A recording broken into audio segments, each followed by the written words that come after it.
Alam semesta ini teman-teman, bumi ini, lereng-lereng gunung, gua-gua, lautan, yang ciptakan Allah, yang jaga merawatnya adalah Allah, dan Allah mengutus para malaikat. Malaikatlah yang telah mengatur pergantian siang malam, turunnya hujan, populasi manusia, hewan-hewan, mengatur lautan.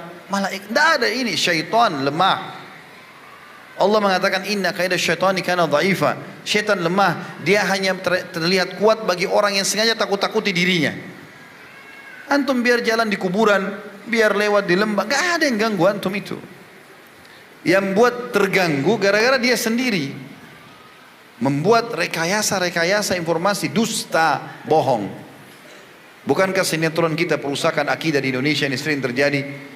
Dilihatkan kuburan terbuka, pocong keluar. Lalu datang ketuk-ketuk rumah minta makanan. Siapa di sini yang pernah kedatangan kakeknya minta makanan dengan baju pocongnya? Ada? Ini kedustaan dari mana ini?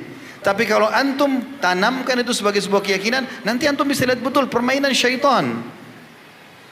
Coba kita bongkar kedoknya syaitan ya. Walaupun pasti syaitan marah sama saya gara-gara ini. Biarin aja dia marah.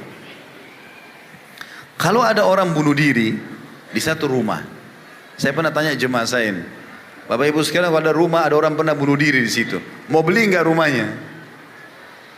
Di sini orang mau beli nggak? Ragu, beli tidak.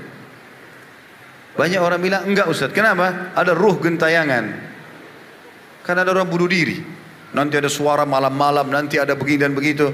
Baiklah, kita simpan dulu contoh itu. Contoh yang lain sekarang. Kalau ada satu rumah, satu keluarga dibunuh. Tadi kan dia bunuh diri, sekarang dia dibunuh. Saya pernah tanya jemaah saya, Bapak Ibu mau beli rumahnya nggak? Nggak mau Ustaz. Kenapa? Sama tadi jawabannya. Pasti ada ruh gentayangan. Maka saya tadi beratkan teman-teman sekalian, tidak ada ruh gentayangan. Nggak ada. Dusta. Orang yang bunuh diri tadi dosa. Berarti dia di kuburannya sedang disiksa. Nggak ada lagi gentayangan datang ke rumah ganggu-ganggu orang, keluarin suara, nggak ada. Orang juga tadi yang dibunuh sekeluarga, contoh yang kedua, kalau mereka muslim, orang yang dibunuh membela kehormatannya, membela hartanya, membela keluarga, mati syahid. Maka mereka kuburannya jadi taman dari taman surga. Juga tidak akan keluar gentayangan ganggu orang. Lalu Ustaz, dari mana suara bayi di rumah saya? Ada suara ini di atap saya, ada begini dan begitu. Itu permainan syaitan yang ada di sekitar rumah antum. Kapan antum besar-besarkan, makin jadi dia.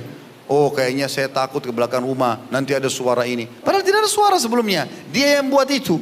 Datanglah syaitan seperti dari kasus orang-orang Quraisy di lembah. Tidak ada apa-apa wahai penjaga lembah, jangan ganggu kami. Maka Allah bilang syaitan makin kerjain mereka. Antum kalau lewat di sebuah rumah ada orang bunuh diri, misalnya pagarnya 10 meter, begitu antum jalan syaitan di situ keliling. Itu orang yang bunuh diri, perempuan, rambutnya panjang, matanya belalak gini-gini. Kalau antum takut, balik ke sana ada kita lihat betul, itu permainan syaitan. Tapi kalau kita tidak takut, a'udzubillahi minasyaitonir jalan, tidak akan ada apa-apa. Jadi itu semua cuma permainan syaitan.